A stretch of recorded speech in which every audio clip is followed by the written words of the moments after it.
Hey, this is Rachel and I'm here tonight to do a book outlet unboxing for you all. And this box is empty because this is the second time I'm filming this video.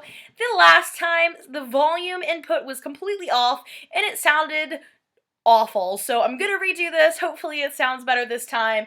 All of these books I got from BookOutlet on their Black Friday sale, and I am so excited to finally have them in my hands. So let's go ahead and get started here. The first book is Cabot's The Bride Wore Size 12, and I really like this series. It follows Heather, who is a former pop star. She used to be engaged to another pop star, and now she's kind of she's left fame behind. She's decided there are more important things, but now for money, she is a resident advisor, I believe. I don't remember what her title is, but she works for a college and supervises one of the dorms. However, trouble is following her at the college because they have dubbed her dorm Death Dorm, obviously because people are dying, and it's not a good time. But she is living with her ex-fiance's brother, who is a private detective and kind of a, swoon-worthy crush in this series, and he usually steps in to kind of help her out. But they're always really lighthearted and fun, and, just a quick little mystery to read. These are great as audiobooks, and I highly recommend these if you haven't tried them yet. Next, I picked up First Light by Rebecca Steed. I have no idea what this is about, but I have read a couple other Rebecca Steed books and I've really enjoyed them, so when I saw this, I decided to go ahead and pick it up. Next, I have Salt and Storm by Kendall Culper. This is the first book in a series, and I have never heard of this before, but I loved the cover, and when I read about it, it sounded interesting.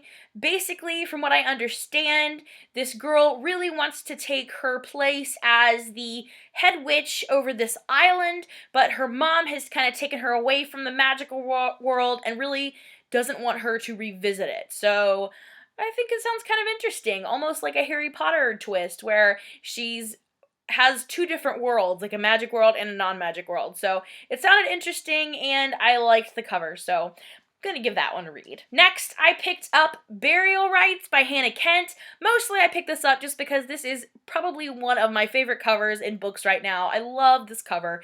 I have no idea what this is about. I just love the cover. However, I recently found out that Shannon over at Leaning Lights is doing a book club on Goodreads, and this is one of the January reads, so that was just even more reason for me to pick this one up. Next, I picked up the second book in the Finishing School series, and that is Curtsies and Conspiracies by Gail Carriger. And this series basically is about a finishing school that teaches girls all the things you normally learn at finishing schools, but also how to be spies and assassins, and that just sounds wonderful. I haven't started this series yet, but I have the first two, and I'm hoping to get to them soon. Next, I picked up a book that I was so excited to find on BookOutlet, and that is Mike and Dave Need Wedding Dates and 1,000 Cocktails by Mike and Dave Stengel.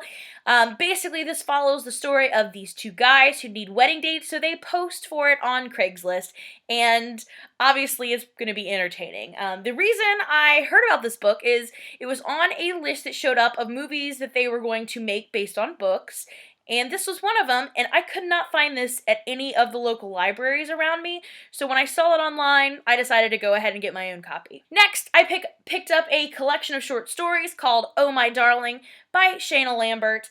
Basically, I picked this one up because I like the title, and I like the cover, and I want to read more short stories this year. And I believe all of these short stories are related to relationships in some way or form. And lastly, I picked up Between the Lines by Jodi Picoult and Samantha Van Leer, who I believe is her daughter. The last book I picked up is Between the Lines by Jodi Picoult and Samantha Van Leer. I've seen the second book in this duology promoted here a lot on BookTube, but I haven't heard too much about this one, so I decided to give it a read. It sounds like something I would enjoy. I typically don't want to read Jodi Picoult books because they seem really depressing, but this one doesn't seem too bad. It seems close to the storyline of a movie which I believe was called Happily Ever After, where fairy tale princes and princesses come to life in the real world and chaos ensues. So I'm excited for that. I am hoping this is everything that I would like it to be and is a nice, happy Jodi Picoult book. So those are all the books that I bought on Black Friday, and my book buying My book buying habits are coming to a screeching halt. I'm really, really going to try not to buy so many books this year. I know that I will buy some because there are some great releases coming out this year that I just have to own. But aside from the new releases, I'm really going to try not to buy too many books this year because I just have so many that I still haven't read, and I just need to read what I have. So that's the goal. So do not be hoping for too many book hauls this year because they're probably not going to happen. I'm hoping max I get no more than one book a month. We'll see how that goes though, because for me that's really, really small, and I've already bought one book this month and it's only like the 4th, so that's not off to a good start. So we'll see how it goes, but thanks for watching and I will see you again next time. Bye!